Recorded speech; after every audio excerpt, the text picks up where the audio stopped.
Uniform എന്ന് പറഞ്ഞാൽ എല്ലാവരും ഒരുപോലെ ഇരിക്കുന്നതിനാണ് യൂണിഫോം. അത് ശരിക്കും യൂണിഫോം അല്ല, ഫാഷിസമാണ്. നാനാത്വത്തിൽ ഏകത്വം എന്ന് പറയുന്നത് നമ്മുടെ വൈവിധ്യങ്ങൾ അംഗീകരിക്കാൻ കഴിയാത്ത ഒന്നിനെ നമ്മൾ സ്പേസുകളിൽ നിന്ന് ചവിട്ടി പുറത്താക്കുക എന്നുള്ളതാണ് കുറെ കൂടി ചെയ്യേണ്ടത്. കേരളത്തിൽ നിലനിന്നിരുന്ന ഒരു രാഷ്ട്രീയ സാമൂഹിക സാഹചര്യങ്ങളുടെയൊക്കെ വളരെ വ്യത്യസ്തമായിട്ട് കുറേ നാളുകളായിട്ട് ഈ ഒരു കാലുഷിതമായിട്ടുള്ള കുറേ പ്രശ്നങ്ങൾ ഉണ്ടാവുന്നുണ്ട്. അതിന് ഇപ്പോഴത്തെ പുതിയൊരു വിഷയമായി തട്ടം തലയിൽ തുണിയിടുക വിവാദം എന്ന് പറയുന്നത്. നേരത്തെ ഉണ്ടായിട്ടുണ്ട് അതൊക്കെ, പക്ഷെ എന്നാൽ പോലും റീസെൻ്റ് അത് ഒന്നുകൂടി കത്തിച്ചുകൊണ്ട് ഒരു സ്കൂളിൽ നിന്നും ഒരു കുട്ടിയെ സമ്പൂർണമായി പടിയടയ്ക്കുന്ന ഒരു നയം, അതാണ് നമ്മളിന്ന് ചർച്ച ചെയ്യാൻ പോകുന്നത്. യഥാർത്ഥത്തിൽ ആ സ്കൂളും ആ പ്രിൻസിപ്പാളും ചെയ്തിരിക്കുന്നത് വെല്ലുവിളിയായിട്ടാണ് ഞാൻ കാണുന്നത്. കാരണം പ്രധാനമായിട്ടും നമുക്കൊരു KER ഉണ്ട്, നമുക്കൊരു എഡ്യൂക്കേഷണൽ റൂളുണ്ട്. ഇപ്പോൾ കേരളം എന്ന് പറയുന്ന ഒരു സംസ്ഥാനത്ത് നിന്ന് ഒരു വിദ്യാഭ്യാസ സ്ഥാപനം പ്രവർത്തിക്കേണ്ടത് എങ്ങനെയാണെന്നുള്ളത് കൃത്യമായ മാനുവലുണ്ട്. അപ്പോൾ അതിനെ പരസ്യമായി വെല്ലുവിളിക്കുകയും ഹൈക്കോടതിയിൽ നിന്നുള്ള ഒരു ഉത്തരവ് പോലും അവർ പരിഗണിക്കുന്നില്ല എന്ന് പറയുകയാണ്. സർക്കാരിൻ്റെ ഇപ്പോൾ ശിവൻകുട്ടി സാറിൻ്റെ അതുപോലും ഞങ്ങളെ ബാധിക്കുന്നതല്ല എന്നവർ തുറന്നു പറയുന്നൊരു സാഹചര്യം. ഭരണഘടനാപരമായിട്ടുള്ള കാര്യങ്ങൾ നമ്മൾ ചർച്ച ചെയ്യണമെന്ന് എനിക്ക് തോന്നുന്നു. നമ്മുടെ ഒരു സിവിൽ റൈറ്റ്, കോൺസ്റ്റിറ്റ്യൂഷണൽ റൈറ്റ്, ഇതൊക്കെ എങ്ങനെ കണക്ട് ചെയ്യുന്നത് നമ്മൾ നോക്കേണ്ടതുണ്ട്. ഒരു സ്കൂള് എന്ന് പറയുന്നത് വേറൊരു സ്വതന്ത്ര റിപ്പബ്ലിക്കാണ് എന്നുള്ള രീതിയിലാണ് ഈ സ്കൂളിലെ സെയിൻറ്റ് റൈറ്റർ സ്കൂളിലെ അധികൃതർ പെരുമാറുന്നത്. യഥാർത്ഥത്തിൽ ഒരു ന്യൂനപക്ഷ സ്ഥാപനത്തിൻ്റെ സംരക്ഷണമുണ്ട് എന്നൊക്കെ പറയുമ്പോഴും നിലവിലുള്ള മറ്റ് നിയമവ്യവസ്ഥകൾ, ഇപ്പോൾ അഡ്മിഷൻ അതുമായിട്ട് ബന്ധപ്പെട്ട്, അല്ലെങ്കിൽ ഈ ന്യൂനപക്ഷ സ്വന്തം വിഭാഗത്തിൻ്റെ ആളുകൾക്ക് പ്രത്യേക പരിഗണന അഡ്മിഷനിൽ ഇത്ര ശതമാനം കൊടുക്കാനുള്ള അവകാശം, അങ്ങനെയുള്ള ചില അവകാശങ്ങൾക്കപ്പുറം ബാക്കി എല്ലാ ഭരണഘടനാപരമായ ബാധ്യതകളും നിറവേറ്റാൻ ഏത് ന്യൂനപക്ഷ സ്ഥാപനമാണെങ്കിൽ പോലും, അൺഎയ്ഡഡ് സ്ഥാപനമാണെങ്കിൽ പോലും ബാധ്യസ്ഥരാണ്. അതൊരു സ്വകാര്യ ഉടമസ്ഥതയിലുള്ള സ്ഥാപനമാണെന്ന് പറയുമ്പോഴും അതൊരു സ്കൂളൊരു പൊതു ഇടം തന്നെയാണ്. അവിടെ വിവേചനം, നമ്മുടെ മൗലികാവകാശങ്ങൾക്ക് വിരുദ്ധമായ പ്രവർത്തനങ്ങൾ ഒന്നും അംഗീകരിക്കപ്പെടാൻ പാടില്ല. അത് ഗവൺമെൻറ്റിന് പോലും അത്തരത്തിലുള്ള ഇടപെടലുകൾ നടത്താൻ അവകാശമില്ല എന്നാണ് ഞാൻ വിശ്വസിക്കുന്നത്. ഇപ്പോൾ കർണാടകയിലൊക്കെ ഹിജാബ് നിരോധന കേസ് വന്നപ്പോൾ നമ്മളെല്ലാം അതിനെ എതിർത്തതാണ്.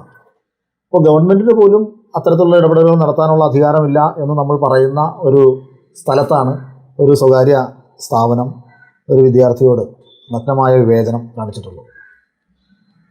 അത് ഒരു വിവേചനം മാത്രമല്ലല്ലോ, അത് ഒരു വിവേചനം എന്നുള്ളതിനേക്കാൾ അവർ വളരെ സീരിയസ് ആയ ഒരു ആക്ടിലേക്ക് ഗവൺമെൻറ് വിദ്യാഭ്യാസ മന്ത്രി ആവശ്യപ്പെടുന്നു, അതിനെ തങ്ങൾ പരിഗണിക്കുന്നില്ല എന്ന് പറയുന്നു. കോടതിയുടെ ഒരു ഉത്തരവ് വരുന്നു, അതിനെ പരിഗണിക്കുന്നില്ല എന്ന് പറയുന്നു. ഒരു പൊതു സമൂഹത്തിൻ്റെ ഒരു ഒന്നിച്ചുള്ള ഒരു അഭ്യർത്ഥന വരുന്നു, അവർ തങ്ങളെ അംഗീകരിക്കുന്നില്ല എന്ന് പറയുന്നു. ഇതൊക്കെ നമ്മൾ കുറച്ചുകൂടി സീരിയസ് ആയിട്ടുള്ളൊരു കാര്യമല്ലേ ഇത്? സീരിയസ് ആയിട്ടുള്ള കാര്യമാണെന്ന് മാത്രമല്ല, അതിനകത്തൊരു രാഷ്ട്രീയവും കളന്നുണ്ടെന്ന് ഞാൻ വിചാരിക്കുന്നത്. കാരണം ഈ പ്രിൻസിപ്പൾ നന്ദി പറഞ്ഞിട്ടുള്ള ആരോടൊക്കെയാണെന്ന് നോക്കിയാൽ നമുക്ക് മനസ്സിലാവും കൃത്യമായിട്ടും ഏതൊക്കെ മേഖലകളിൽ നിന്നുള്ള ആളുകളാണ് ഇവരുടെ പിന്നിലുള്ളതെന്നും ഏത് രീതിയിലാണ് ഈ PTA പ്രസിഡന്റ് ഉൾപ്പെടെയുള്ള ആളുകളുടെ ഒരു സാമൂഹ്യ മാധ്യമ ജീവിതം പരിശോധിച്ചാൽ അവരുടെ ഒരു പൊളിറ്റിക്കൽ സ്റ്റണ്ട് എന്നാണെന്നും നമുക്ക് മനസ്സിലാവും. അപ്പോൾ അത്തരത്തിലുള്ള ഒരു പൊളിറ്റിക്കൽ പ്രോജക്റ്റിന് വേണ്ടി ഒരു വിദ്യാർത്ഥിയുടെ ഭാവി അനിശ്ചിതത്വത്തിലാക്കുന്നു, അവരെ വലിയ മാനസിക സമ്മർദ്ദത്തിലേക്ക് തള്ളിവിടുന്നു എന്നുള്ളത് ഒരിക്കലും നമുക്ക് അംഗീകരിക്കാനാവുന്ന കാര്യമല്ല. നമുക്ക് തികച്ചും നിയമവിരുദ്ധമായ കാര്യമാണ്. കാരണം റൈറ്റ് ടു എഡ്യൂക്കേഷൻ ആക്ടിന് കീഴിൽ ഈ പ്രാഥമിക വിദ്യാഭ്യാസ രംഗത്ത് നിന്ന്, ഈ കുട്ടിക്ക് 13 വയസ്സേ ഉള്ളൂ, പ്രാഥമിക വിദ്യാഭ്യാസ രംഗത്ത് നിന്ന് ഒരാളെ, ഒരു വിദ്യാർത്ഥിയെ പുറത്താക്കാൻ പാടില്ലാത്തതാണ്, എന്ത് കാരണം കൊണ്ടാണെങ്കിലും. അപ്പോൾ അതുകൊണ്ടാണ് അതിൽ പരീക്ഷയിൽ ജയിച്ചോ ജയിച്ചില്ലോ എന്ന് പോലും നമ്മൾ നോക്കുന്ന ഒരു സാഹചര്യം ഇല്ലാത്ത ഇരുന്നത്. അങ്ങനെയൊരു നിയമ സംവിധാനവും കുട്ടികൾക്കുള്ള, വിദ്യാർത്ഥികൾക്കുള്ള അവകാശങ്ങൾ നിലനിൽക്കുന്ന ഒരു രാജ്യത്താണ് യാതൊരു യുക്തിസഹമായ യാതൊരു കാരണവുമില്ലാതെ ഇവരെ പുറത്താക്കുന്ന, ഒരു കുട്ടിയെ പുറത്താക്കുന്ന സമീപനം, അവരുടെ പഠനം മുടക്കുന്ന സമീപനം ഒരു സ്കൂൾ സ്വീകരിച്ചത്. അത് ഒരിക്കലും അംഗീകരിക്കാൻ കഴിയുന്നതല്ല. ഇപ്പോൾ കേന്ദ്ര ഗവൺമെൻറ്റിൻ്റെ, യൂണിയൻ ഗവൺമെൻറ്റിൻ്റെ സ്ഥാപനങ്ങളിൽ പോലും ഇപ്പോൾ കേന്ദ്രീയ വിദ്യാലയത്തിൻ്റെ യൂണിഫോം സംബന്ധിച്ച സ്പെസിഫിക്കേഷൻസ് നമ്മൾ പരിശോധിച്ച് കഴിഞ്ഞിട്ടുണ്ടെങ്കിൽ വളരെ കൃത്യമായിട്ട് അതിനകത്ത് സിഖ് വിഭാഗത്തിൽപ്പെട്ടവരുടെ തലപ്പാവും അതുപോലെ ഈ ഹെഡ് സ്കാർഫും ധരിക്കുന്നതിനുള്ള അവകാശമുണ്ട്. അതിൻ്റെ സ്പെസിഫിക്കേഷനും അതിൻ്റെ കളറൊക്കെ പറഞ്ഞിട്ടുണ്ട്. യൂണിഫോമായിട്ട് ചേർന്ന് നിൽക്കുന്ന കളറായിരിക്കണം എന്ന് മാത്രമേ ഉള്ളൂ. അപ്പോൾ അങ്ങനെയുള്ളൊരു സാഹചര്യത്തിൽ ഒരു സ്കൂള് ഇത്തരത്തിൽ നിഷേധാത്മകമായ തികച്ചും ഒരു വർഗീയ ചുവയുള്ള നിലപാട് സ്വീകരിക്കുക, ഒരു കുട്ടി തലയിൽ തട്ടമിട്ടുകൊണ്ട് സ്കൂളിൽ വന്നു കഴിഞ്ഞാൽ മറ്റുള്ളവർക്ക് അത് അവരെ ഭയപ്പെടുത്തുന്നു എന്ന വളരെ സീരിയസ് ആയിട്ടുള്ള ഒരു അലിഗേഷനാണ് ഉന്നയിച്ചിട്ടുള്ളത്. നമ്മൾ ഇത്രയും കാലം നമ്മൾ വിവിധ വിദ്യാഭ്യാസ സ്ഥാപനങ്ങളിൽ പഠിച്ചിട്ടുണ്ട്, ഒരുപാട് സ്ഥാപനങ്ങളിൽ ജോലി ചെയ്തിട്ടുണ്ട്. ഇവിടെ ഒന്നും തട്ടം ആരെയും പേടിപ്പിക്കുന്ന ഒരു വസ്ത്രമായിട്ട് തോന്നിയിട്ടില്ല. ഇപ്പോൾ പല രാജ്യങ്ങളിലും ഈ മിലിറ്ററിയിൽ പോലും, ഇപ്പോൾ അമേരിക്കയും കാനഡയും ഉൾപ്പെടെയുള്ള പല രാജ്യങ്ങളിലും മിലിറ്ററിയിൽ പോലും ഹിജാബ് ഉപയോഗിക്കാനുള്ള അനുമതി നൽകുന്ന ഒരു കാലഘട്ടത്തിൽ ഇരുന്നുകൊണ്ടാണ് നമ്മളിതെല്ലാം പറയുന്നത് എന്നുള്ളതാണ്. ഇവർ പറയുന്ന വൈവിധ്യങ്ങൾ നിഷേധിക്കുന്നതും എല്ലാവരെയും ഒറ്റ കാണുന്നതുമാണ് തുല്യത എന്നൊരു തെറ്റിദ്ധാരണ പൊതുസമൂഹത്തിൽ പലപ്പോഴും നിലനിൽക്കുന്നുണ്ട്.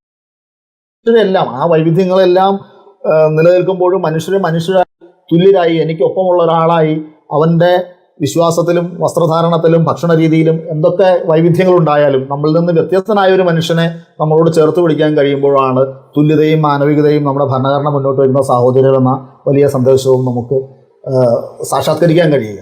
എല്ലാവരും ഒരുപോലെ ആയിരിക്കണം എന്ന് പറയുന്ന ഒരു ഫാഷിസ്റ്റ് നിലപാടാണ്. ഇവര് പൊതുവെ പറയുന്ന രണ്ട് കാര്യങ്ങൾ. ഇതൊരു മതന്യൂനപക്ഷ സ്കൂളാണ്. അപ്പോൾ അതുകൊണ്ട് ഇവർക്ക് പ്രത്യേകമായ ചില പ്രിവിലേജസ് ഉണ്ട്. രണ്ട്, അവർക്ക് അവരുടെ നിയമങ്ങൾ ഉണ്ട്. അപ്പം ഒരു സ്കൂളിൽ കുട്ടി വരുമ്പോൾ അവർ പറയുന്ന ചില നിയമങ്ങൾ അംഗീകരിക്കാൻ തയ്യാറുള്ള കുട്ടികളെ മാത്രമേ അവർക്ക് എടുക്കാൻ ബാധ്യതയുള്ളൂ. പ്രത്യേകിച്ച് ഇങ്ങനെ ഒരു മൈനോറിറ്റി റൈറ്റ് ഉള്ള സ്കൂൾ ആയതുകൊണ്ട്, ഒരു സ്വകാര്യ സ്കൂൾ ആയതുകൊണ്ടെന്നൊക്കെ ഉള്ളത്. അത് നമ്മളൊന്ന് പറഞ്ഞു പോകണമെന്ന് എനിക്ക് തോന്നുന്നത്. മൈനോറിറ്റി റൈറ്റ് തീർച്ചയായിട്ടും നമ്മുടെ ഭരണഘടന അംഗീകരിച്ചിട്ടുള്ളതാണ്. ഭരണഘടന അനുച്ഛേദം 30 അനുസരിച്ച് മൈനോറിറ്റി വിദ്യാഭ്യാസ സ്ഥാപനങ്ങൾക്ക് പ്രത്യേക അവകാശങ്ങളൊക്കെ ഉണ്ട്.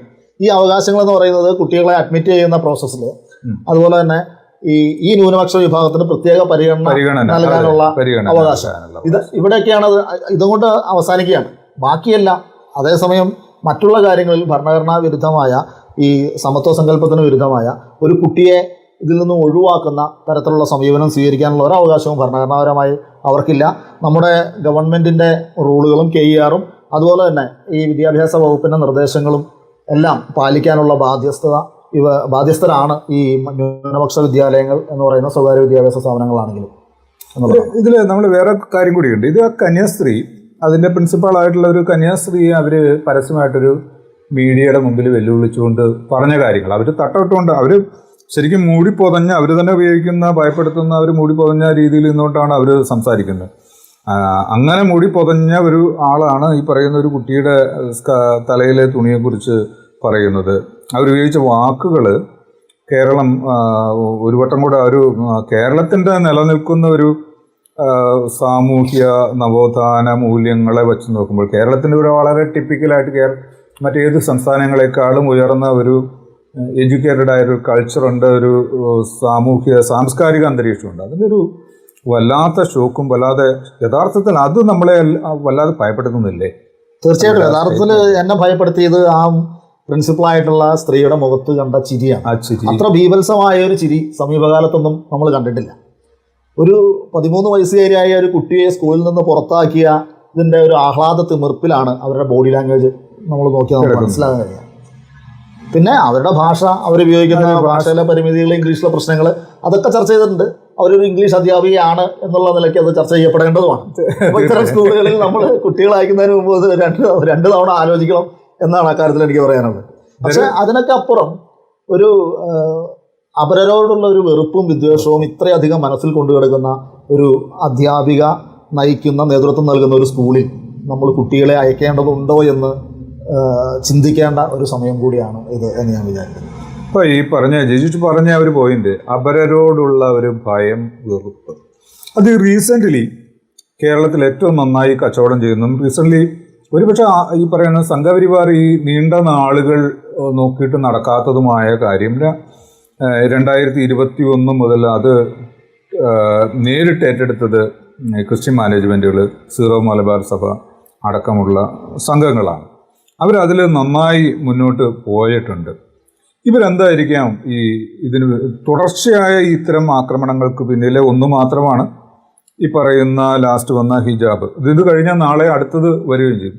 യഥാർത്ഥത്തിൽ ഇവരെന്തായിരിക്കാം യഥാർത്ഥത്തിൽ ഒരു ലക്ഷ്യം കാണുന്നത് എന്നുള്ളത് നോക്കിയാൽ ഇതൊരു പ്ലാനിങ്, ഇതിൻ്റെ ബാക്കിൽ സാധ്യത, അല്ലെങ്കിൽ ഒരു അജണ്ട വച്ച് വർക്ക് ചെയ്യുന്ന ഒരു സാധനമായിട്ട് തോന്നില്ലേ? യഥാർത്ഥത്തിൽ ഈ ക്രിസ്ത്യൻ സഭകൾക്ക് കേന്ദ്രീകൃതമായ ഒരു നിയന്ത്രണ സംവിധാനമുള്ള സഭകളാണ്. ഇപ്പോൾ കേരളത്തിലെ മാത്രം സവിശേഷമായ ഒരു സാഹചര്യം മുൻനിർത്തിക്കൊണ്ട് പൊതുവായൊരു നിലപാട് സ്വീകരിക്കാൻ അവർക്ക് എങ്ങനെ കഴിയുന്നു എന്നെനിക്ക് ഒട്ടും മനസ്സിലാകുന്നില്ല. ഇന്ത്യയിലെ മൊത്തം അനുഭവങ്ങൾ വെച്ച് നോക്കിയാൽ ഇപ്പോൾ റെയിൽവേ സ്റ്റേഷനിൽ കന്യാസ്ത്രീ ഈ ദയനീയമായി ഇരിക്കുന്ന കാഴ്ച നമ്മൾ കണ്ടു.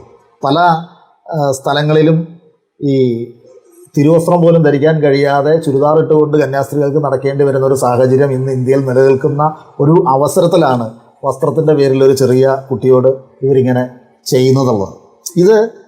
ഇതിൻ്റെ മറ്റൊരു പ്രശ്നം, ഇതിനെല്ലാം ഈ വിശ്വാസത്തിൻ്റെയും മതത്തിൻ്റെയും ചുവട്ടിൽ കൊണ്ടുവന്ന് കെട്ടുവാൻ നമ്മളെല്ലാവരും, പൊതുസമൂഹവും ഇതിനെ അനുകൂലിക്കുന്നവരും എതിർക്കുന്നവരും എല്ലാം, എതിർക്കുന്നവർ മനഃപൂർവ്വവും അനുകൂലിക്കുന്നവർ മനഃപൂർവ്വം അല്ലാതെയും അവിടെ കൊണ്ടുവന്ന് കെട്ടാനുള്ള ഒരു ശ്രമം നടത്തുന്നു എന്നുള്ളതാണ്. അത് വളരെ അപകടകരമായൊരു സാധനമാണ്. കാരണം മതത്തിൻ്റെ പേരിൽ നമ്മൾ അനുവദിക്കപ്പെടുന്ന ഒരു സ്വാതന്ത്ര്യം അത് എളുപ്പത്തിൽ അങ്ങനെ തന്നെ നിഷേധിക്കാനും കഴിയും. ഇപ്പോൾ ഹിജാബ് ഇസ്ലാമിൻ്റെ ഒരു അവശ്യ മതാചാരമാണ്, ഒരു എസെൻഷ്യൽ റിലീജിയസ് പ്രാക്ടീസ് ആണ് എന്ന് തെളിയിച്ചാൽ മാത്രമേ മതത്തിൻ്റെ പേരിൽ അത് അനുവദിക്കപ്പെടാൻ സാധ്യതയുള്ളൂ. അപ്പോൾ അങ്ങനെ അനുവദിക്കപ്പെട്ടാൽ തന്നെയുള്ള പ്രശ്നം എന്താണെന്ന് വെച്ചിട്ടുണ്ടെങ്കിൽ, അപ്പോൾ ഈ പെൺകുട്ടിക്ക് ഹിജാബ് ധരിക്കാനുള്ള സ്വാതന്ത്ര്യം ലഭിക്കുകയല്ല, ഹിജാബ് ധരിക്കാതിരിക്കാനുള്ള സ്വാതന്ത്ര്യം നഷ്ടപ്പെടുകയാണ് ചെയ്യുക. അതെ, വെരി ഗുഡ്, വെരി ഗുഡ്. കാരണം ഇസ്ലാമിൻ്റെ അവശ്യ മതാചാരമാണ് ഹിജാബ് എന്ന് പറഞ്ഞാൽ പിന്നെ ഇസ്ലാം ആയിട്ടുള്ള മുസ്ലിം ആയിട്ടുള്ള ഒരു പെൺകുട്ടിക്ക് ഹിജാബ് ധരിക്കാതിരിക്കാൻ പറ്റില്ല. അതാണ് ഒരു മതരാജ്യമല്ലാത്തത് കൊണ്ട് ചിലപ്പോൾ ശിക്ഷയൊന്നും ഉണ്ടാവില്ലായിരിക്കും. പക്ഷേ ഈ സമൂഹത്തിനകത്ത് ഇത് ഹിജാബ് ധരിക്കാത്തവർ, ഇത് ഇവൾ യഥാർത്ഥ വിശ്വാസിയല്ല എന്നുള്ള വളരെ ബോധപൂർവമായിട്ടുള്ള ഒരു ഇതിലേക്ക് കടന്നു പോകും. അപ്പോൾ ഈ മതത്തിനപ്പുറത്ത് നമ്മുടെ അവകാശങ്ങളുണ്ട്. ജീവിക്കാനുള്ള അവകാശമെന്ന് ഭരണഘടനയുടെ അനുച്ഛേദം 21 ഉറപ്പ് നൽകുന്നത് വെറുതെ ജീവിക്കാനുള്ള അവകാശമല്ല, മൃഗങ്ങളെപ്പോലെ ജീവിക്കാനുള്ള അവകാശമല്ല, അന്തസ്സോടെ ജീവിക്കാനുള്ള അവകാശമാണ്.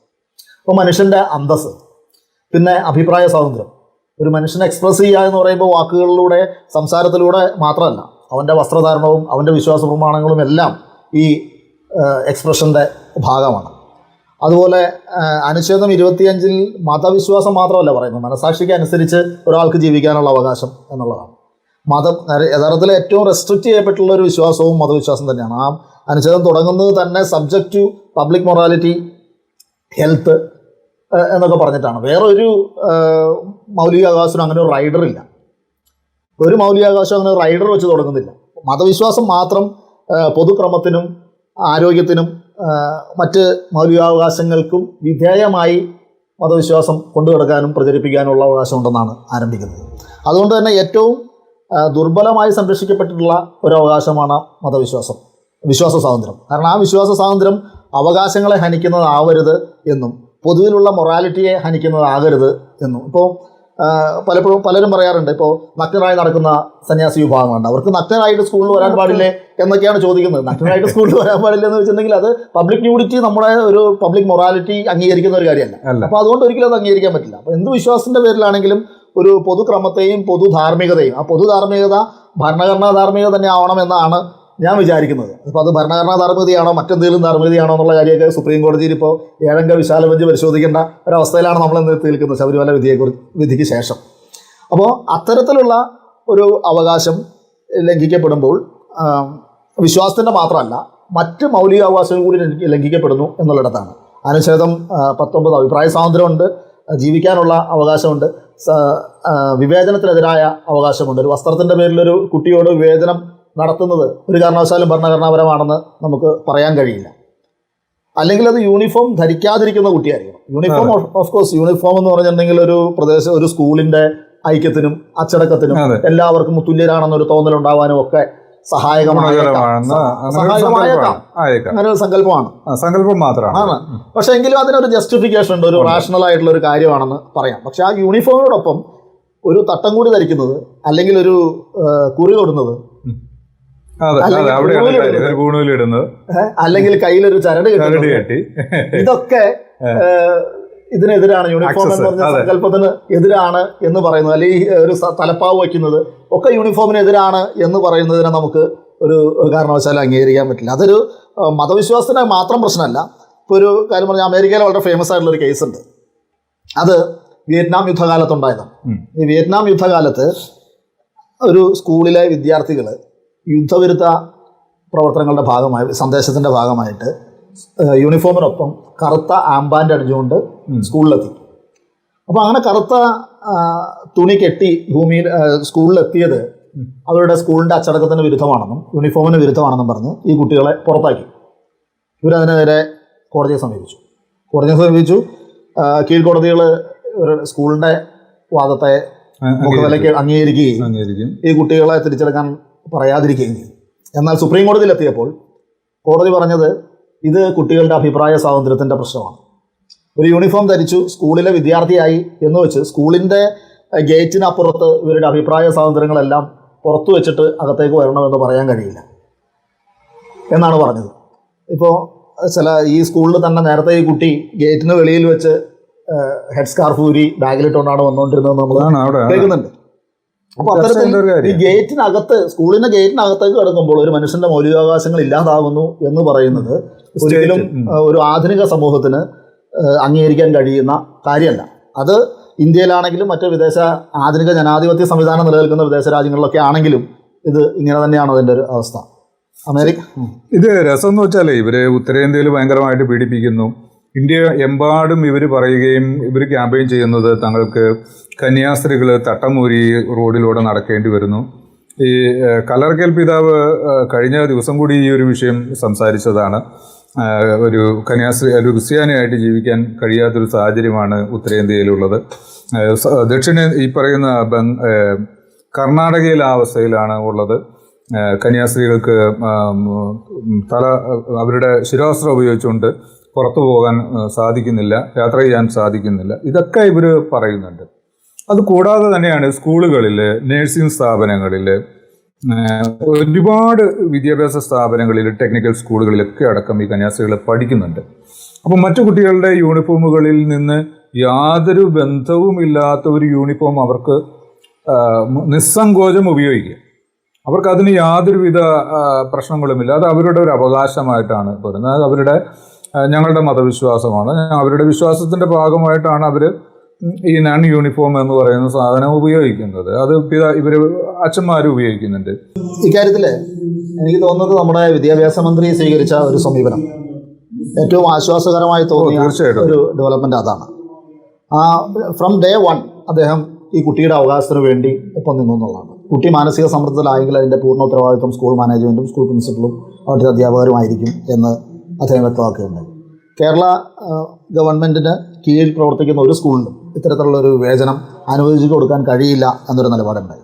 അപ്പോൾ അങ്ങനെ ഒരു മുഖ്യധാര പ്രസ്ഥാനത്തിൻ്റെ ഭാഗമായി നിന്നുകൊണ്ട് വരുന്ന ആളും സംസ്ഥാനത്തിൻ്റെ ഭരണത്തിലെ പ്രധാനപ്പെട്ട ഒരു മന്ത്രിയും ഇത്തരത്തിലൊരു നിലപാടെടുത്തത് പൊതുസമൂഹത്തിൽ ഈ വിഷയം എന്താണെന്ന് കുറച്ചും കൂടി വ്യക്തമായി മനസ്സിലാക്കുന്നതിന് സഹായിച്ചിട്ടുണ്ടെന്നാണ്. അല്ലെങ്കിൽ ഇത്തരമൊരു ചർച്ചയിൽ എന്തു തരത്തിലുമുള്ള അസംബന്ധജടിലമായ വാദങ്ങൾ, തികച്ചും വർഗീയമായ പരാമർശങ്ങൾ കൊണ്ട് വഴിതെറ്റി പോകുമായിരുന്ന ഒരു ചർച്ചയെ പൊതുസമൂഹത്തിൽ ആരോഗ്യപരമായൊരു ഡിസ്കഷനിലേക്ക് കൊണ്ടുവരുന്നതിന് ഈ ഗവൺമെൻറ് ഇടപെടൽ, ഗവൺമെൻറ്റിൻ്റെ നിലപാട് സഹായകമായിട്ടുണ്ടെന്നാണ് കരുതുന്നത്. ചില കാര്യങ്ങളുണ്ട്. ഇവർ പറഞ്ഞതെല്ലാം പച്ചക്കള്ളങ്ങൾ. ഒരു സംഘടിതമായ ഒരു ഗ്രൂപ്പ്, ഒരു സ്കൂളിൻ്റെ അഭിപ്രായം ആയിരുന്നില്ല. കാസ, ഷോൺ ജോർജിൻ്റെ നേതൃത്വത്തിൽ, പിന്നെ BJP ഇതിനൊപ്പം കൂടി, സംഘപരിവാറിൻ്റെ കുറേ ആളുകൾ ഇതിൻ്റെ ഒപ്പം കൂടി, അതുകൂടെ ഒരുപാട് ക്രൈസ്തവ സഭകൾ ഇതിനൊപ്പം ചേർന്നുകൊണ്ട് ഒരുപാട് തെറ്റായ കാര്യങ്ങൾ ഇതിൻ്റെ പേരിൽ ആ കുട്ടിയുടെ പിതാവിനെയും ആ കുട്ടിയുടെ മാതാവിനെയും വളരെ നികൃഷ്ടമായ രീതിയിൽ അപമാനിക്കുന്ന കുറേ പ്രസ്താവനകളുടെ ഒരു കുത്തൊഴുക്ക് തന്നെ ഉണ്ടായി. പ്രത്യേകിച്ച് സീറോ മലബാർ സഭയുടെ ഉത്തരവാദിത്തപ്പെട്ട ആളുകൾ ആ കുട്ടിയുടെ പിതാവ് അവരെ വിദ്യാഭ്യാസ ഇതിൽ അടിച്ച് അമർത്തുന്നു, ആ കുട്ടികൾക്ക് വിദ്യാഭ്യാസം കൊടുക്കുന്നില്ല, മതപരമായ ഇതിൽ ചട്ടത്തിൽ തളച്ചിടുന്നു. പിന്നെ പറഞ്ഞ ഒരു കാര്യം, SDPIയുടെ സ്കൂളിലാണ് ഈ കുട്ടികൾ ഇതിന് തൊട്ടു മുമ്പ് പഠിച്ചത് എന്ന് വരെയുള്ള കാര്യം. നമുക്കറിയാം, ശ്രീനാരായണ ഇതാണ്. ഇത്തരം വസ്തുതകളെ ഇതുപോലെ കള്ളങ്ങൾ ഒരു സംഘടിതമായിട്ടൊരു സമൂഹത്തിൽ നിന്ന് പ്രചരിപ്പിക്കുമ്പോൾ ശരിക്കും ഇത് നിയമപരമായിട്ട് കൂടി നമ്മൾ നേരിടേണ്ട ഒരു സാഹചര്യം ഉണ്ടെന്ന് എനിക്ക് തോന്നുന്നു. ഇവർക്കെതിരെ വെറുതെ നമ്മൾ വാക്കുകൾ കൊണ്ടുള്ള ഒരു തടയലല്ല വേണ്ടത്. വളരെ കൃത്യമായിട്ട് ഇവരെ നിയമം കൊണ്ട് പൂട്ടേണ്ട സാഹചര്യം, തളയ്ക്കേണ്ട, ചങ്ങലയിടേണ്ട സാഹചര്യം സമയം കഴിഞ്ഞിരിക്കുന്നു എന്നുള്ളതാണ് എനിക്ക് തോന്നുന്നത്. തീർച്ചയായിട്ടും അഭിപ്രായം. ശ്രീനാരായണ ധർമ്മപരിപാലന യോഗം അത് SDP മാറിയത്, SDPY എന്നുള്ളത് SDPI മാറിയതുപോലെയുള്ള പ്രചരണങ്ങള് അത് നിർദോഷകരമല്ല. അത് വളരെ മനഃപൂർവ്വം ആ വൈ മാറ്റി ഐ ഇടുകയും ഇനിയിപ്പോ SDPIയുടെ സ്കൂളിലാണ് ആ കുട്ടി പഠിച്ചതെന്ന് വിചാരിക്കുക. ഈ കുട്ടിയുടെ അച്ഛനും അമ്മയും എല്ലാം SDPIക്കാരാണെന്ന് വിചാരിക്കുക. എന്നാലും ആ കുട്ടി അതുകൊണ്ട് ആ കുട്ടിക്ക് തട്ടവിട്ട് വരാൻ പാടില്ല എന്നാണ്. അവരേത് വിഭാഗത്തിൽപ്പെട്ട ആളാണെങ്കിലും, അവർക്ക് ഏത് രാഷ്ട്രീയ പ്രസ്ഥാനത്തെ പിൻപറ്റുന്നവരാണെങ്കിലും, ഏത് സംഘടനകളിൽപ്പെട്ട ആളുകളാണെങ്കിലും, ഇപ്പോൾ തട്ടമിട്ട ഒരു കുട്ടിക്ക് സ്കൂളിൽ വരാൻ കഴിയണമെങ്കിൽ വരാൻ കഴിയുന്ന ഒരു സാഹചര്യം നമ്മുടെ സമൂഹത്തിൽ ഉണ്ടാകണം എന്നുള്ളതാണ്. അത് നിയമപരമായും ഭരണഘടനാപരമായിട്ടുള്ളൊരു ബാധ്യതയാണ്. അതിനെ നമുക്ക് ഇവരുടെ ബാക്ക്ഗ്രൗണ്ട് വെച്ചുകൊണ്ട് നമുക്ക് മറയ്ക്കാൻ കഴിയില്ല. നേരത്തെ ഹാദിയയുടെ കേസിലും ഇതാണ് സംഭവിച്ചത്. അവസാനം സുപ്രീം കോടതിയിൽ നിന്ന് ഒരു വിധി, അത് സുപ്രീം കോടതി NIAയുടെ റിപ്പോർട്ട് വരാൻ ആവശ്യമായിട്ട് വാങ്ങിയതിന് ശേഷമാണ് വിധി പറഞ്ഞത്. രണ്ടുപേർ തമ്മിലുള്ള വിവാഹബന്ധം എന്ന വളരെ പേഴ്സണൽ ആയിട്ടുള്ള ഒരു കാര്യത്തെ ഒറ്റ ഹിയറിങ്ങിൽ തന്നെ പരിഹരിക്കാവുന്ന ഒരു വിഷയത്തെ മാസങ്ങളോളം വലിച്ചിഴച്ച് ഏറ്റവും ഒടുവിൽ ഒരു നിവൃത്തിയില്ലാതാവുന്ന സമയത്താണ് ഇവരുടെ അവകാശങ്ങൾ അംഗീകരിച്ചു കൊടുക്കുന്നത്. അതായത് ഈ ന്യൂനപക്ഷ വിഭാഗങ്ങളുടെ, പ്രത്യേകിച്ച് മുസ്ലിങ്ങളുടെ കാര്യങ്ങൾ വരുമ്പോഴെല്ലാം ഈ അവകാശങ്ങളെല്ലാം ഏതൊരു തീവ്രവാദ ബന്ധത്തിന്റെ പേരിൽ തളച്ചിട്ട് വളരെ എളുപ്പത്തിൽ ഇതിനെ കൗണ്ടർ ചെയ്യാൻ കഴിയും എന്നൊരു സ്ഥിതിയിലേക്ക് കൊണ്ടെത്തുകയും, അതുകൊണ്ട് തന്നെ പലപ്പോഴും മുസ്ലിം സംഘടനകൾ പോലും ഇത്തരം വിഷയങ്ങളിൽ സ്ട്രോങ് ആയിട്ടുള്ള നിലപാടെടുക്കാൻ, ഒരാവശ്യമില്ലാത്ത പല കാര്യങ്ങളിലും ഒരു നിലപാടുകൾ എടുക്കും. പക്ഷേ മനുഷ്യരുടെ അവകാശങ്ങൾ വരുന്ന കാര്യങ്ങളിൽ നിലപാടുകൾ എടുക്കാൻ മടിക്കുന്നു എന്നുള്ളതാണ്. ഇപ്പോൾ ഒരുപാട് ദിവസങ്ങൾക്ക് ശേഷമാണ് മുസ്ലിം ലീഗ് എന്ന് പറഞ്ഞ രാഷ്ട്രീയ കക്ഷി ഇതിനെക്കുറിച്ചൊരു മിണ്ടാൻ പറ്റാത്ത സാഹചര്യം ഒരു കമന്റ് പറഞ്ഞത്. എന്നിട്ട് ഞങ്ങൾ വൈകിയില്ല എന്നാണ് പറഞ്ഞത്. ഇപ്പോൾ കോൺഗ്രസ് ആണെങ്കിൽ വളരെ തന്ത്രപരമായ ഒരു മൗനം, വലിയ നിശബ്ദത വലിച്ചു. മാത്രമല്ല ഈ കുട്ടിയുടെ അവകാശം നിഷേധിക്കുന്ന തരത്തിലുള്ള ഇടപെടൽ രഹസ്യമായി നടത്തുകയും ചെയ്തു. തീർച്ചയായിട്ടും ഒരു ന്യൂനപക്ഷ വിഭാഗത്തിൽപ്പെട്ട ഒരാളെ അവകാശം ഉന്നയിച്ചാൽ തീർച്ചയായിട്ടും അത് അവരുടെ അവകാശമാണ്. ഭരണഘടനാപരമായി അത് സംരക്ഷിക്കാനുള്ള ബാധ്യതയാണ് ഏതൊരു രാഷ്ട്രീയ കക്ഷിക്കും ഉള്ളത്. അങ്ങനെയുള്ള സെക്യുലർ ആണെന്ന് അവകാശപ്പെടുന്ന ഒരു രാഷ്ട്രീയ കക്ഷി ആ അവകാശത്തെ നിഷേധിക്കുന്ന തരത്തിലുള്ള ഒരു രഹസ്യ കോംപ്രമൈസിന് തയ്യാറാവുന്ന സമീപനമാണ് സ്വീകരിച്ചത്. അതേ അർത്ഥത്തിൽ തന്നെ ഈ ഇടതുപക്ഷ ഗവൺമെന്റ് കൂടി ഒരു നിശബ്ദത പാലിച്ചിരുന്നെങ്കിൽ ഈ സമൂഹത്തിൽ ഈ അവസ്ഥ എവിടെ ചേരുമായിരുന്നു എന്നുള്ളത് നോക്കേണ്ടതാണ്. അപ്പോൾ നമ്മൾ എപ്പോഴും വിചാരിക്കേണ്ട, ഇപ്പൊ വിശ്വാസ സംരക്ഷണ യാത്ര ഒരു അവര് തന്നെയാണ് നടത്തിക്കൊണ്ടിരിക്കുന്ന കൂട്ടരാണ്. ഒരു വിശ്വാസത്തിന്റെ പേരിൽ വർഗീയതയുടെ തികച്ചും വർഗീയമായ ഒരു കുട്ടിയെ വിവേചനം കാണിക്കുകയും അവരുടെ പഠിക്കാനുള്ള അവകാശത്തെ നിഷേധിക്കുകയും ചെയ്യുന്ന ഒരു സാഹചര്യത്തോട് മിണ്ടാതിരിക്കുക മാത്രമല്ല, സംരക്ഷിക്കാൻ പോകുന്നത് എന്തിനാ? സംരക്ഷിക്കാൻ പോകുന്നത് ഈ തലയിൽ തേങ്ങ എറിയാനുള്ള അവകാശം സംരക്ഷിക്കാനാണ് ഇവർ പോകുന്നത്. സ്ത്രീകളെ അമ്പലത്തിൽ കയറ്റാതിരിക്കാനുള്ള അവകാശത്തിന് വേണ്ടിയാണ് ഇവർ പോകുന്നത്. പക്ഷെ ഒരു സ്ത്രീക്ക് പഠിക്കാനുള്ള, ഒരു പെൺകുട്ടിക്ക് പഠിക്കാനുള്ള അവകാശം സംരക്ഷിക്കുന്നതിന് വേണ്ടി വാ തുറക്കാൻ ഇവർ തയ്യാറാണ്. ഇങ്ങനെ സംരക്ഷണത്തിന് ഈ മറ്റേ തേങ്ങ തലയിലെറിയാൻ പോകുന്ന ആൾക്കാർക്ക് നാരങ്ങ വെള്ളം കൊടുക്കാൻ മുസ്ലിം ആലോചിച്ചോളൂ. ഈ കുട്ടിക്ക് സംരക്ഷണവുമായിട്ട് ഒരു വാക്കില്ല. ഇതാണ് ഇവിടുത്തെ ഒരു പൊതുസമൂഹത്തിലൊരു അവസ്ഥ എന്ന് പറയുന്നത്. ഇതിൽ കൂട്ടിച്ചേർക്കേണ്ടതുണ്ട്. കാരണം ഹൈബീഡിന് അടക്കം ഷിയാസ് അടക്കമുള്ള ആളുകൾ ആ കുട്ടിയുടെ വീട്ടിൽ ചെല്ലുകയും അവരെ വളരെ പ്രതിലോഭകരമായ രീതിയിൽ അവരെ സമ്മർദ്ദത്തിലാക്കുകയും ചെയ്തു എന്നുള്ളതാണ്. അതെ, അതുകൂടി നമ്മൾ കാണേണ്ടത്. ആ കുട്ടി അനുഭവിക്കുന്ന ഒരു മാനസിക സംഘർഷം ആലോചിച്ച് നോക്കണം. അപ്പോൾ അവര് തട്ടം ധരിക്കുന്നില്ലോ നമ്മൾ ബാധിക്കേണ്ട ഒരു പ്രശ്നമാകുന്നതേ ഇല്ല. പക്ഷെ അങ്ങനെ ദിവസവും സ്കൂളിൽ വന്നുകൊണ്ടിരുന്ന ഒരു കുട്ടിയോട് ഇനി മുതൽ സ്കൂളിൽ വരരുത് എന്ന് പറയുമ്പോൾ ആ കുട്ടി അനുഭവിക്കുന്ന മാനസിക സമ്മർദ്ദം, തട്ടം ധരിക്കരുതെന്ന് ഒരു വിഭാഗം പറയുന്നു, ധരിക്കണമെന്ന് പറയുന്നു, ഇങ്ങനെയൊക്കെ ഉണ്ടാകുമ്പോഴും ആ കുട്ടി എന്ത് ചെയ്യണമെന്ന് അറിയാൻ പാടാത്തൊരു അവസ്ഥയിലേക്ക് എത്തുകയും അവളുടെ ഒരു തെറ്റായിട്ട്, അവളുടെ വിദ്യാഭ്യാസം ചെയ്യാൻ കഴിയാത്ത സാഹചര്യം അവളുടെ ഒരു തെറ്റായിട്ട് വ്യാഖ്യാനിക്കപ്പെടുകയും ചെയ്യുന്ന ഒരവസ്ഥ, ആ കുട്ടിക്കുണ്ടാകുന്ന ഒരു മനോവ്യഥ, അതാണ് നമ്മൾ ഏറ്റവും പ്രധാനമായിട്ട് മനസ്സിലാക്കേണ്ടത്. സ്കൂളിൽ പോകുന്നത് ഒരു കുട്ടി യൂണിഫോം ധരിക്കാൻ വേണ്ടിയിട്ടല്ലല്ലോ. സ്കൂളിൽ നമ്മൾ കുട്ടികളെ അയക്കുന്നത് പഠിക്കാൻ വേണ്ടിയിട്ടാണ്. അപ്പോൾ ആ പഠനത്തെക്കാളും വലുതാണ് അവളുടെ യൂണിഫോം എന്ന് പറയുന്ന ഒരു അവസ്ഥയിലേക്ക്. യൂണിഫോം എന്ന് പറഞ്ഞാൽ എല്ലാവരും ഒരുപോലെ ഇരിക്കുന്നതിനാണ് യൂണിഫോം. അത് ശരിക്കും യൂണിഫോം അല്ല, ഫാഷിസമാണ്. എല്ലാവരും ഒരേ അച്ചിൽ വാർത്തതാവണമെന്ന് പറയുന്നതിന് നമ്മൾ ഫാഷിസം എന്ന് പറയാം, യൂണിഫോം എന്നല്ല. അത് ഇത്തരം വൈവിധ്യങ്ങൾ, നമ്മളുടെ നാനാത്വത്തിൽ ഏകത്വം എന്ന് പറയുന്നത്, നമ്മുടെ വൈവിധ്യങ്ങൾ അംഗീകരിക്കാൻ കഴിയാത്ത ഒന്നിന് നമ്മൾ നമ്മുടെ സ്പേസുകളിൽ നിന്ന് ചവിട്ടി പുറത്താക്കുക എന്നുള്ളതാണ് കുറെ കൂടി ചെയ്യേണ്ടത്. ഒരു രാഷ്ട്രത്തിൻ്റെ ഈ വൈവിധ്യം, വസ്ത്രത്തിലും ഭക്ഷണത്തിലും ഒക്കെയുള്ള ഈ വൈവിധ്യങ്ങൾ അംഗീകരിക്കുന്ന ഒന്നാണ് നമ്മുടെ ഭരണഘടന എന്ന് പറയുന്നത്. നമ്മുടെ ഭരണഘടന അങ്ങനെ മുന്നോട്ട് വയ്ക്കുന്നു. അതോടൊപ്പം തന്നെ ആഗോളതലത്തിൽ ജനാധിപത്യത്തെക്കുറിച്ചുള്ള ഒരു കാഴ്ചപ്പാട്, തീർച്ചയായിട്ടും ഒരു പരിണാമം നമ്മൾ മനസ്സിലാക്കണം. ഇപ്പം ലോകത്ത് മുഴുവൻ ഇസ്ലാമോഫോബിയയ്ക്ക് സപ്പോർട്ട് ചെയ്യുകയും ഫണ്ട് ചെയ്യുകയും ചെയ്യുന്ന അമേരിക്കയിൽ പോലും അവിടെ മിലിറ്ററിയിൽ പോലും ഹെഡ് സ്കാർഫ് ഉപയോഗിക്കാന്നുള്ളതാണ്. അപ്പൊ അത്തരത്തിൽ ജനാധിപത്യത്തെക്കുറിച്ചുള്ള ആളുകളുടെ ഒരു സങ്കല്പം ഈ വൈവിധ്യങ്ങളെ ഉൾക്കൊള്ളുക എന്ന തരത്തിലേക്ക് ഇപ്പോൾ യൂണിഫോം സിവിൽ കോഡിനെ കുറിച്ചുള്ള ചർച്ചകളിലും ഉയർന്നു വന്ന ഒരു കാര്യമാണ്. ഇവിടെ നമ്മൾ എല്ലാവർക്കും ഒരുപോലെ ആകണം എന്നല്ല, എല്ലാവർക്കും നീതി ഉറപ്പാക്കുന്ന ഒരു സംവിധാനമാണ് നമുക്ക് വേണ്ടതെന്നുള്ളതാണ് അതിന്റെ. ഇവിടെ നമ്മൾ ഈ ഭരണഘടന പഠിപ്പിക്കേണ്ട, സംസ്കാരങ്ങളെ പഠിപ്പിക്കേണ്ട, നവീകരിക്കേണ്ട, ഈ പറയുന്ന ജനാധിപത്യത്തെക്കുറിച്ച് ശരിക്കും പറഞ്ഞാൽ അവരുടെ പ്രാഥമിക പാർലമെന്റായ വിദ്യാലയങ്ങളിൽ നിന്നും വിദ്യാഭ്യാസ സ്ഥാപനങ്ങളിൽ നിന്നുമാണ് ഈ പറയുന്ന കാര്യങ്ങളൊക്കെ ഉണ്ടാകുന്നത്. അതുകൂടി നമ്മൾ കാണേണ്ടതുണ്ട്.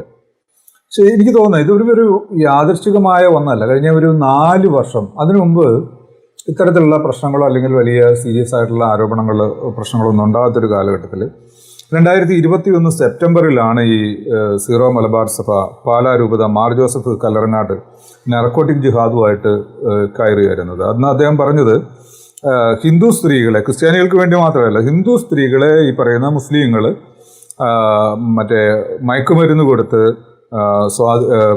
വശപ്പെടുത്തി അവരെ വഴിതെറ്റിക്കുന്നു, അവരെ ഉപയോഗിക്കുന്നു, എന്നിട്ട് തള്ളുന്നു, ചിലരെ കൊല്ലുന്നു എന്നൊക്കെയുള്ള ഒരു വളരെ കഠിനവും ബീഭത്സവുമായ ആരോപണങ്ങൾ അവർ ഇറക്കുകയും അതിരൂപതയും KCYM-ഉം കാസയും അതിനെ പിന്തുണയ്ക്കുകയും ചെയ്തു. ശേഷം വരുന്ന ഒരു ആരോപണമാണ് ഈ ഹലാൽ വിവാദം. അതും സീറോ മലബാർ സഭയാണ് ഈ ആരോപണത്തെ കേരളത്തിലോട്ട് കൊണ്ടുവരുന്നത്. കേരളത്തിന് അതുവരെ പരിചിതമല്ലാതിരുന്ന ഈ ഒരു വിഷയം എന്ന് പറയുന്നത് ഇത്ര ഭീകരമായിട്ട്, അത് ഒരുപക്ഷെ കേരളത്തിൽ നിന്നാണ് പുറത്തേക്ക് പോലും പോയത്.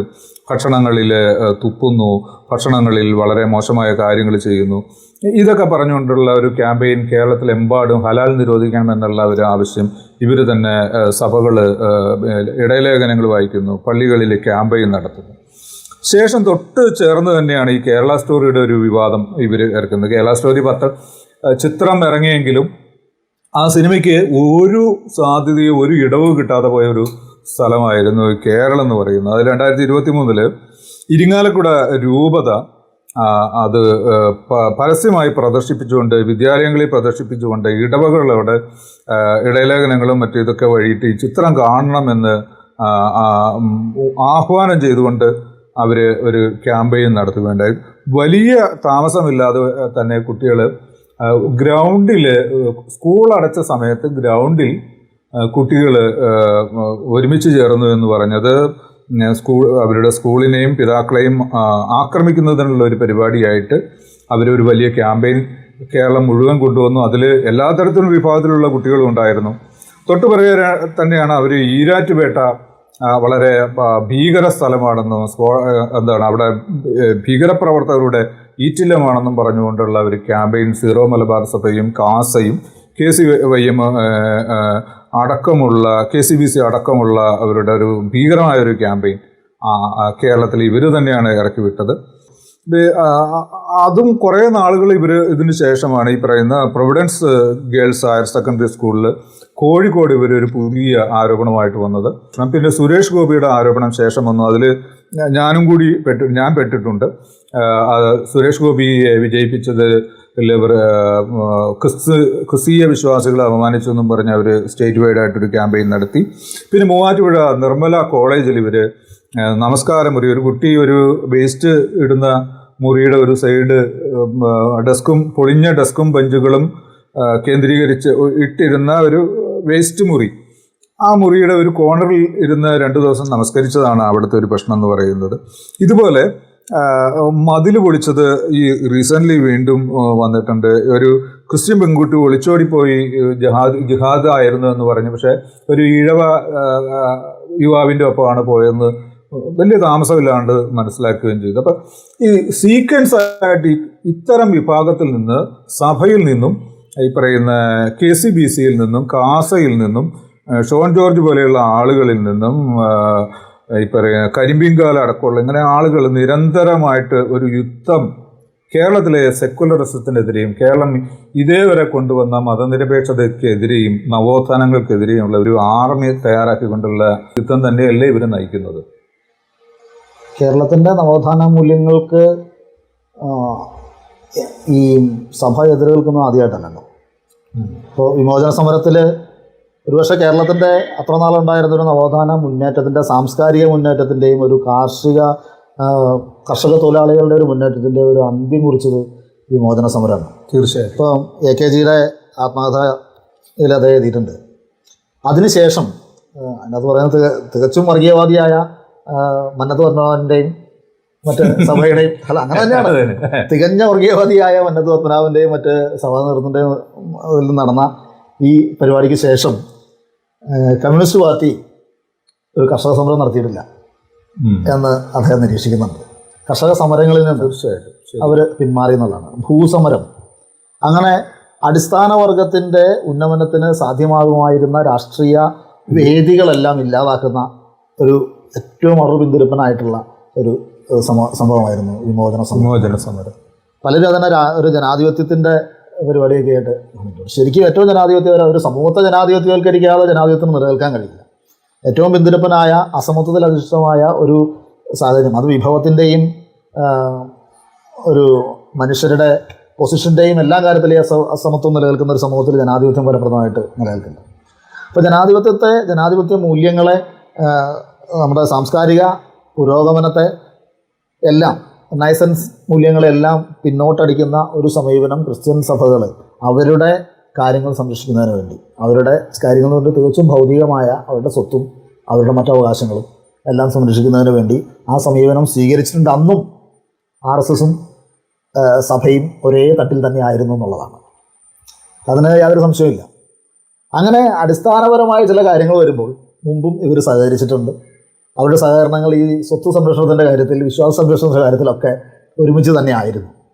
ഇപ്പോൾ അതിന് വേറൊരു തലം വന്നു ചേർന്നു എന്നുള്ളതാണ്. കേരള സമൂഹത്തിൽ സംഘപരിവാറുകാരനായി നിന്നുകൊണ്ട് പല ചോദ്യങ്ങളും ചോദിക്കാൻ കഴിയാത്ത ഒരു സാഹചര്യമുണ്ട്. ഒരു ഇടതുപക്ഷ ബോധം കേരളത്തിൻ്റെ ഒരു ഇടതുപക്ഷ ഏറ്റവും കൂടുതൽ RSSന് ശാഖകളുള്ള ഒരു പ്രദേശമായിട്ടും ആഴത്തിൽ വേരോടാൻ കഴിയാതെ പോയത് അതുകൊണ്ടുകൂടിയാണ്. അങ്ങനെ ഒരു സമൂഹത്തിൽ നേരെ ഇവർ ചോദിച്ചാൽ കൃത്യമായി വർഗീയതയാണെന്ന് മനസ്സിലാകുന്ന പല ചോദ്യങ്ങളും പല പ്രശ്നങ്ങളും ഉന്നയിക്കാനുള്ളൊരു പ്രോക്സിയായിട്ട് ഇവർ പ്രവർത്തിക്കുന്നതായിട്ട് കുറേ കാലങ്ങളായിട്ട് നമുക്ക് കാണാൻ കഴിയും.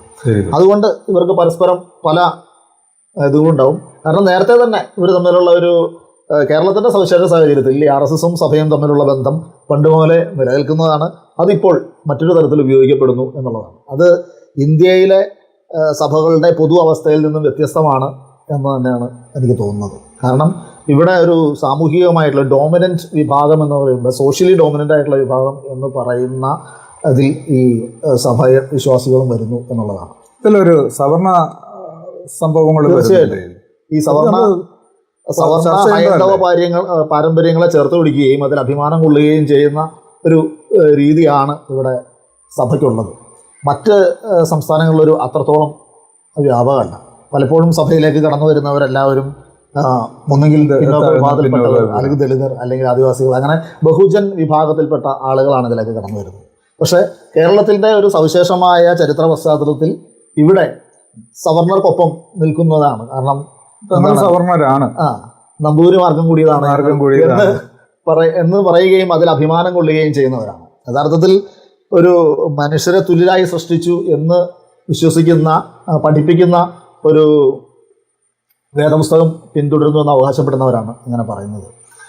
തികച്ചും വ്യത്യസ്തമായി എന്നാൽ ഹൈന്ദവ വിശ്വാസങ്ങളിൽ ഇപ്പോൾ വേദങ്ങളിൽ തന്നെ മനുഷ്യരെ തുല്യരായിട്ടല്ല സൃഷ്ടിച്ചിട്ടുള്ളത്. പല വിഭാഗത്തിൽപ്പെട്ട ആളുകളായിട്ട് തന്നെ സൃഷ്ടിക്കുകയും അവരെ അങ്ങനെ തന്നെ ട്രീറ്റ് ചെയ്യുകയും ചെയ്യണമെന്നും അതിനൊരു ധാർമ്മികവും മതപരവുമായ ഒരു നീതീകരണം ഉണ്ടെന്നും പഠിപ്പിക്കുന്ന ഒരു വിശ്വാസത്തെ ഏകദൈവവും ഒരേ തുല്യരായ മനുഷ്യരും എന്ന് പറയുന്ന വേദപുസ്തകത്തോട് ചേർത്ത് വയ്ക്കുകയും പരസ്പര വിരുദ്ധമായ സാധനങ്ങളെ ഒരുമിച്ച് കൊണ്ടുപോയി ഈ തികച്ചും പ്രാകൃതവും മനുഷ്യത്വ വിരുദ്ധവുമായ ഈ ശ്രേണീബദ്ധമായ അസമത്വത്തെ തങ്ങളുടെ വിശ്വാസത്തോട് ചേർത്ത് പിടിക്കുകയും ചെയ്യുന്ന ഒരു ആധ്യാത്മിക പാരമ്പര്യം കൂടി ഇതിൻ്റെ ഒരു കാരണമായിരിക്കാം. കേരളത്തിൽ നമ്മളിപ്പോൾ പറയുന്ന ഈ വിദ്യാഭ്യാസ മൂല്യങ്ങളുടെ കാര്യത്തിൽ ഈ മുണ്ടശ്ശേരി മാസ്റ്ററെ തെമ്മാടിക്കുഴിയിൽ അടക്കി എന്ന് വളരെ അഭിമാനത്തോടു കൂടി പറയുന്ന ഒരു സംഭവം നമ്മൾ ഈ സമയത്ത് നമ്മൾ ഓർക്കേണ്ടതുണ്ടെന്ന് തോന്നുന്നു. കാരണം കേരളത്തിൻ്റെ ഇന്ത്യയിലെ മറ്റേത് സാമൂഹ്യ സാഹചര്യങ്ങളെ അതിജീവിക്കത്തക്ക തരത്തിൽ മലയാളികൾക്ക് വളരാൻ കഴിഞ്ഞത് നമ്മുടെ രണ്ട് കാര്യങ്ങളിൽ ഒന്നായി വിദ്യാഭ്യാസ രംഗത്തുള്ള ഒരു മുന്നേറ്റം എന്ന് പറയുന്നത്. അതിന് മുണ്ടശ്ശേരി മാസ്റ്ററുടെ പങ്ക് ചെറുതായിരുന്നില്ല, പക്ഷെ അതിൻ്റെ കണ്ടിന്യൂറ്റി ഇല്ലാതാക്കാൻ ഇവർക്ക് കഴിഞ്ഞിട്ടില്ലേ?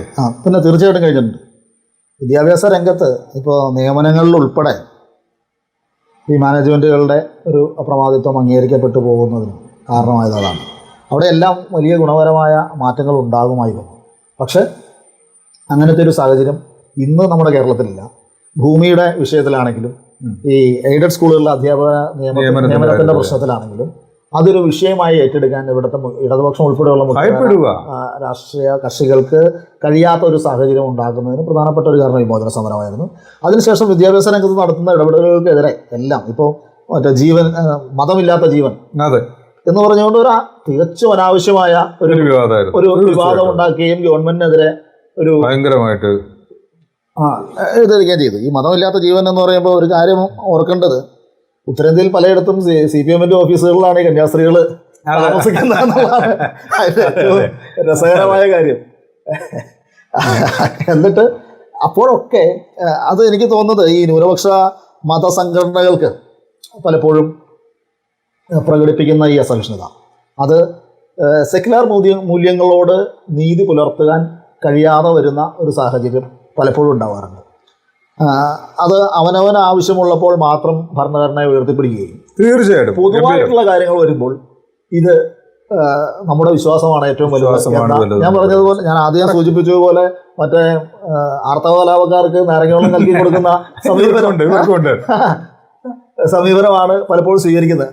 അത് പലപ്പോഴും തിരിച്ചടിയാവാറുണ്ട്. പൊതുസമൂഹം അതിനെ വിലയിരുത്തുന്നത് മറ്റുള്ളവരുടെ അവകാശങ്ങളിൽ തികച്ചും പ്രതിലോമകരമായ സമീപനം സ്വീകരിക്കുകയും സ്വന്തം മതവിശ്വാസത്തിൻ്റെ കാര്യം വരുമ്പോൾ മറ്റുള്ളവരുടെ കൂടി സഹായം അഭ്യർത്ഥിക്കുകയും ചെയ്യുന്ന ഈ സെക്യുലറിസത്തെക്കുറിച്ച് വാചാലതയും ചെയ്യുന്ന ഒരു വിഭാഗത്തിൽപ്പെട്ടവരാണ് ഈ മതസംഘടനകൾ. ഞാൻ വ്യക്തികളല്ല ഉദ്ദേശിക്കുന്നത്, ഈ മതസംഘടന പ്രത്യേകിച്ചും ഈ വളരെ ഇപ്പോൾ വ്യക്തി നിയമത്തിൻ്റെ കാര്യം എടുക്കുക, അല്ലെങ്കിൽ ഇപ്പോൾ ഈ തട്ടത്തിൻ്റെ കാര്യം തന്നെ എടുക്കുക.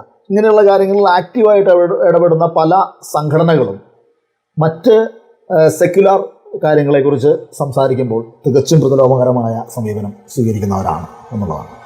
അത് ശരിക്കും സംഘപരിവാറിന് വളമാവുകയാണ് ചെയ്യുന്നത്. ഇത്തരത്തിലുള്ള ന്യൂനപക്ഷമായിട്ടുള്ള ആളുകൾ ചൂണ്ടിക്കാണിച്ചുകൊണ്ടാണ് ഇവർ ഈ സിസ്റ്റർ ആദ്യം പറയുന്ന ഭയത്തെ നിർമ്മിച്ചെടുക്കുന്നത്.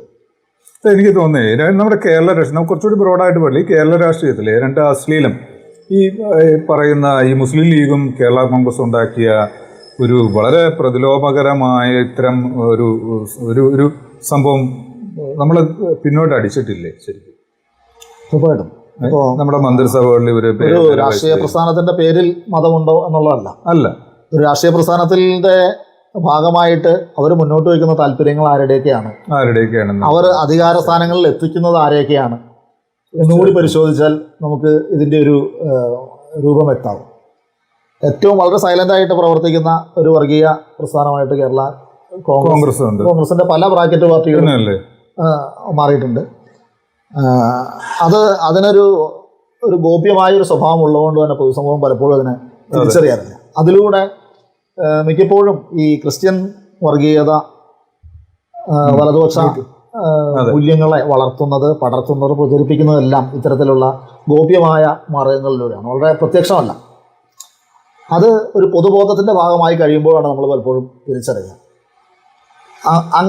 അതുകൊണ്ടാണ് ഇപ്പോൾ പലസ്തീൻ്റെ കാര്യം എടുത്താൽ ഒരു വലിയ വിഭാഗം കേരളത്തിൽ നമ്മളെ ഭീതിപ്പെടുത്തുന്നത്ര വലിയ ഒരു വിഭാഗം ആളുകൾ അവിടെ കുഞ്ഞുങ്ങൾ മരിച്ചു വീഴുന്നത് കൊണ്ട് കൈയടിക്കുന്നവരാണ് എന്നുള്ളൊരു ഭീതിതമായ അവസ്ഥയുണ്ട്. അതിനെ ഇത്തരത്തിലുള്ള പ്രചാരണത്തിന് ഒരു വലിയ പ്രാധാന്യം അതിനുണ്ട്. ഇപ്പോൾ പലപ്പോഴും നമ്മൾ ആഗോള വിഷയങ്ങളിലൊക്കെ ചർച്ചകൾ സംഘടിപ്പിക്കുമ്പോഴും ഇവിടെ പ്രതിരോധങ്ങൾ സംഘടിപ്പിക്കുമ്പോഴും ഒക്കെ അതിനെല്ലാം പരിഹസിക്കുകയും ഈ മാനവികതയുടെയും ജനാധിപത്യ ബോധത്തിൻ്റെയൊക്കെ പേരിൽ ലോകത്ത് നടക്കുന്ന മുന്നേറ്റങ്ങൾക്ക് ഐക്യദാർഢ്യം പ്രകടിപ്പിക്കുന്നവരെ അപഹസിക്കുകയും ചെയ്യുന്ന ഒരു സമീപനം കൊണ്ടുവന്നതിൽ ഇത്തരം ഈ ബ്രാക്കറ്റ് പാർട്ടികൾക്കും മത പാർട്ടികൾക്കും വലിയ പങ്കുണ്ടെന്നാണ് ഞാൻ വിചാരിക്കുന്നത്. ഇതിനെല്ലാം പരിഹസിക്കുകയും, പക്ഷേ ഈ പരിഹാസത്തിൻ്റെ ഒരു അവസാനം തങ്ങളുടെ നേരെ കൂടി എത്തുമ്പോൾ ആരാണ് നമുക്കൊപ്പം നിൽക്കാനുള്ളത്, സംസാരിക്കാനുള്ളത് എന്നൊരു തിരിച്ചറിവിലേക്ക് എത്താൻ അവർക്ക് കഴിഞ്ഞിരുന്നെങ്കിൽ എന്ന് മാത്രമാണ് ഈ ആഗ്രഹിക്കുന്നത്. ഏതായാലും ആരാണ് നമുക്കൊപ്പം ഉണ്ടാവുക എന്നുള്ള ഒരു വേട്ടയാടല്ല ഇത്. ഈ വേട്ടയാടിൻ്റെ അവസാനം എങ്ങനെയായിരിക്കും എന്ന് നമുക്ക് പറയാൻ കഴിയില്ല. പക്ഷേ അവർ പോളിമോൾഡർ പറഞ്ഞ പോലെ നമ്മളെയും തേടി വരും. എന്തായാലും നമുക്കൊരു അഭിമാനമുണ്ടായിരുന്നു, നമുക്കൊരു അഹങ്കാരമുണ്ടായിരുന്നു. ഒരു ഗാന്ധിയൻ ബോധം കേരളത്തിൻ്റെ അടിത്തട്ടിൽ വളരെ രൂഢമായി അടിഞ്ഞു കിടക്കുന്നുണ്ടായിരുന്നു. ഒരു ഇടതുപക്ഷ ബോധം നമ്മുടെ കേരളത്തിൻ്റെ അടിത്തട്ടിൽ വളരെ പ്രകടമായി അടിഞ്ഞു കിടക്കുന്നുണ്ടായിരുന്നു. ലോകത്തിലെ മറ്റേത് സമൂഹങ്ങളെക്കാളും വ്യത്യസ്തരായ ഒരു മാനവികതയുടെ ഒരു ഐക്കണായിട്ട് കേരളത്തിന് ഇതുവരെ നിലനിൽക്കാൻ പറ്റിയിട്ടുണ്ടായിരുന്നു. പക്ഷെ അവിടെ ചിലർ ഇത്തരം വിള്ളലുകളുമായി അഞ്ചാം പത്തികളായിട്ട് കോർപ്പറേറ്റുകളുടെയും സാമ്രാജ്യത്വ താല്പര്യങ്ങളുടെയൊക്കെ പ്രചാരകരായി, ചാരന്മാരായി കേരളത്തിൽ വളരെ സജീവമായിട്ട് വന്നുകൊണ്ടിരിക്കുകയാണ്. ഇവരിവിടെ ഒരു കലാപത്തിനുള്ള ഒരു ശ്രമം തുടങ്ങിക്കഴിഞ്ഞു എന്നുള്ളത് നമ്മൾ കഴിഞ്ഞ ഒരു 3 വർഷങ്ങൾ 4 വർഷങ്ങൾ എടുത്തു നോക്കിയിട്ടുണ്ടെങ്കിൽ അറിയാം. ഇവർ ആരൊക്കെയായിട്ടാണ് സന്ധി ചെയ്യുന്നതെന്നും ലോകതലത്തിൽ ഇവർ ആരെയൊക്കെയാണ് പ്രചരിപ്പിക്കുന്നത് എന്നും ആരെയൊക്കെയാണ് പിന്തുണയ്ക്കുന്നത് എന്നുള്ളതും നമ്മൾ പഠിക്കേണ്ടതാണ്. കേരളം വ്യത്യസ്തമാണ്. കേരളം നവോത്ഥാന മൂല്യങ്ങളുടെ ഒരു വലിയൊരു സഞ്ചലനമാണ്, ഒരു ഭൂമികയാണ്. അത് നമുക്ക് കാത്തു സൂക്ഷിക്കേണ്ട വലിയൊരു ബാധ്യത കേരളത്തിലെ ജനങ്ങൾക്കുണ്ട്. വിദ്യാഭ്യാസ സ്ഥാപനങ്ങളാണ് അതിൻ്റെ ഏറ്റവും മുമ്പിൽ നിൽക്കേണ്ടത്. നമ്മുടെ വിദ്യാഭ്യാസത്തിന് വളരെ വ്യത്യസ്തമായൊരു ചരിത്രവും വ്യത്യസ്തമായൊരു തലങ്ങളുമുണ്ട്. അതിനെ സംരക്ഷിക്കുക എന്ന് പറയുന്നത് നമ്മുടെ ഒരു ബാധ്യതയാണ്. ഒരു കാര്യം കൂടി ചേർത്ത് പറയണം എന്ന് എനിക്ക് തോന്നുന്നു. ഇന്ന് ഫേസ്ബുക്കിൽ ഈ ക്രൈസ്റ്റ് നഗർ സ്കൂളിൻ്റെ ഡയറക്ടറായിട്ടുള്ള ഫാദർ സിറിയക് തുണ്ടയിലിൻ്റെ ഒരു ഫേസ്ബുക്ക് പോസ്റ്റ് ഉണ്ടായിരുന്നു. അത് ചില പ്രകാശ രേണുക്കൾ നമ്മൾ കാണാതെ പോകരുതല്ലോ. അദ്ദേഹം പറഞ്ഞത് ഇങ്ങനെയാണ്, ഞാനത് വായിക്കാം. താഴെ കൊടുത്തിരിക്കുന്ന ഫോട്ടോയിൽ മുന്നിൽ 2 ചിത്രങ്ങളും അദ്ദേഹം പങ്കുവച്ചിട്ടുണ്ട്. അവിടുത്തെ കുട്ടികളുടെ ചിത്രങ്ങൾ. മുന്നിൽ കാണുന്ന 4 പേര് മുസ്ലിം കുട്ടികളാണ്. 2 പേർ തട്ടമിട്ടിട്ടുണ്ട്, 2 പേർ തട്ടം ഇട്ടിട്ടില്ല. തിരുവനന്തപുരത്ത് കവടിയാറിലുള്ള ഞങ്ങളുടെ ക്രൈസ്റ്റ് നഗർ ഇൻ്റർനാഷണൽ സ്കൂളിൽ ഞാൻ പ്രിൻസിപ്പൽ ആയിരുന്ന കാലത്ത്, അതായത് 2015 മാർച്ച് മാസത്തിൽ ഞങ്ങൾ 20 കുട്ടികളുമായിട്ട് ഫ്രാൻസ് സന്ദർശിക്കാൻ പോയി. ആകെ 20 കുട്ടികളുണ്ടായിരുന്നു, അധ്യാപകരും. പാരീസും ചുറ്റുവട്ടത്തുമുള്ള പട്ടണങ്ങളും മൊണാലിസ എന്ന പെയിൻറ്റിംഗ് സ്ഥിതി ചെയ്യുന്ന മ്യൂസിയവും ഈഫൽ ടവറും സൈൻ നദിയും സാക്രേഗർ പള്ളിയും നോട്ടർഡാം കത്തീഡ്രലും ഒക്കെ ഞങ്ങൾ നടന്നു കണ്ടു. അവസാന ദിവസമായ 2015 മാർച്ച് 31 അത്താഴ സമയത്ത് ഞാനെടുത്ത ചിത്രമാണ് താഴെ കൊടുത്തിരിക്കുന്നത്. അതിൽ 2 പേർ തട്ടം ഇട്ടിട്ടുണ്ട്, 2 പേർ തട്ടം ഇട്ടിട്ടില്ല. അതായത് അന്ന് സ്കൂളിൽ തട്ടം ഇടുന്നതിന് യാതൊരു എതിർപ്പും എൻ്റെ ഭാഗത്തു നിന്നും ഉണ്ടായിരുന്നില്ല. അത് ഇടാനും ഇടാതിരിക്കാനും അവർക്ക് സ്വാതന്ത്ര്യം ഉണ്ടായിരുന്നു. അതുകൊണ്ടൊന്നും സ്കൂളിൻ്റെ ഡിസിപ്ലിന് തകർച്ച ഉണ്ടായിട്ടില്ല. കുട്ടികൾ തമ്മിലുള്ള ബന്ധത്തിൽ വിള്ളലുണ്ടായിട്ടില്ല. എല്ലാവരും സഹോദരങ്ങളെപ്പോലെ ഇടപഴകി. ഞങ്ങളുടെ സ്കൂളിൽ നിന്ന് 20 പേരെ ഫ്രാൻസിലേക്ക് കൊണ്ടുപോകാമെന്ന് തീരുമാനിച്ചപ്പോൾ അക്കൂട്ടത്തിൽ 6 or 7 മുസ്ലിം കുട്ടികളുണ്ടായിരുന്നു. ഒരു വേർതിരിവും മതത്തിൻ്റെ പേരിൽ ഉണ്ടായിരുന്നില്ല എന്ന് സാരം. ഇവരുടെ ഡ്രസ്സ് വ്യത്യാസത്തെക്കുറിച്ച് ഞാൻ ചിന്തിച്ചിട്ട് പോലുമില്ല. അവർക്ക് എന്നോടുള്ള പെരുമാറ്റത്തിലും ഒരു കുറവുണ്ടായിട്ടില്ല. എല്ലാ കുട്ടികളെയും പോലെ ഇവർക്കും എന്നെ വളരെ ഇഷ്ടമായിരുന്നു, എനിക്ക് തിരിച്ചങ്ങോട്ടും. ഇവരൊക്കെ ഇടയ്ക്കിടയ്ക്ക് ഇപ്പോഴും എനിക്ക് എഴുതാറുമുണ്ട്. ചില മുസ്ലിം കുട്ടികളുടെ പേരൻസ് എൻ്റെ ആരാധകരാണ് താനും. അത് ഫേസ്ബുക്കിലൂടെയും മറ്റും അവർ പ്രകടിപ്പിക്കാറുമുണ്ട്. ഞാൻ പറയുന്നത്, സ്കൂളുകളിൽ ഡിസിപ്ലിൻ വേണം, ഡ്രസ് കോഡും വേണം. എന്നാൽ എല്ലാവരും ഒരുപോലെ ഇരിക്കണമെന്ന റെജിമെൻറ്റേഷൻ ആവശ്യമില്ല. ഇതാണ് യഥാർത്ഥത്തിൽ. ഇപ്പോൾ യൂണിഫോം ആവശ്യമാണെന്ന് നമുക്ക് വാദിക്കാം. ന്യായമായ ഒരു വേർതിരിവാണ്, നിയന്ത്രണമാണെന്ന് പറയാം. പക്ഷേ എല്ലാവരും ഒരുപോലെ ഇരിക്കണം, എല്ലാവരും ഒരേ അച്ചിലുള്ളവരായിരിക്കണം എന്ന് പറയുന്നത് ജനാധിപത്യമല്ല, അച്ചടക്കമല്ല, സ്കൂളിൻ്റെ ഒരു ഐഡൻറ്റിറ്റിയെ പ്രതിനിധീകരിക്കുന്നതല്ല. അത് വ്യക്തമായ ഫാഷിസം തന്നെയാണ് എന്നാണ് പറയാനുള്ളത്. എക്സാക്ട്ലി ഒരു ഫാസിസമാണ്.